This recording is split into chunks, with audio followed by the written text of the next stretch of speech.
বিগত সরকারের সময়ে ব্যাপক অনিয়ম দুর্নীতি হয় দেশের আর্থিক খাতে। লুটপাটে ভঙ্গুর হয়ে পড়ে দেশের ব্যাংকিং খাত। নিঃস্ব হয়েছেন পুঁজিবাজারের বিনিয়োগকারীরাও, যদিও এসবের সামান্যই জাতির সামনে আসে।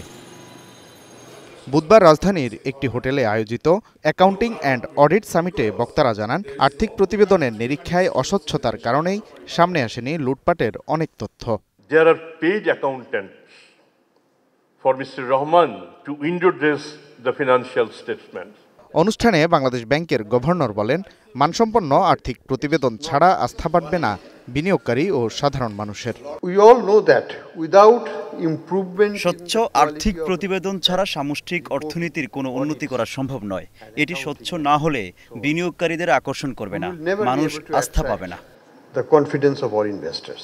বেশিরভাগ আর্থিক প্রতিবেদনই মানসম্পন্ন নয় বলে মন্তব্য করেন অর্থ উপদেষ্টা। অভিযোগ করেন, অনেক নিরীক্ষকই প্রতিবেদন দিচ্ছে কোম্পানির পরামর্শ অনুযায়ী। অডিটিং, অ্যাকাউন্টিং এগুলো হলো সবচেয়ে খুব অত্যন্ত গুরুত্বপূর্ণ জিনিস, যেখানে আমরা স্বচ্ছতা, জবাবদিহিতার ব্যাপারগুলো এনশিওর করতে চাই। তবে শুধু অডিটিং স্ট্যান্ডার্ড বা অ্যাকাউন্টিং স্ট্যান্ডার্ড থাকলে চলবে না। কতগুলো আছে প্রসেস এবং প্রক্রিয়া, সেই প্রক্রিয়াগুলো কারা ইমপ্লিমেন্ট করে, কারা এই জিনিসটার পেছনে আছে, সেই মানুষগুলোর কোয়ালিটি, তাদের মোটিভেশন এবং তাদের স্বচ্ছতা, তাদেরও স্বচ্ছতা জবাবদিহিতা দরকার। দেশি বিদেশি বিনিয়োগ আর রাজস্ব আয় বাড়াতে স্বচ্ছ আর্থিক প্রতিবেদন তৈরির আহ্বান জানান আলোচনার বক্তারা। Walid Sakib, Star News, Dhaka.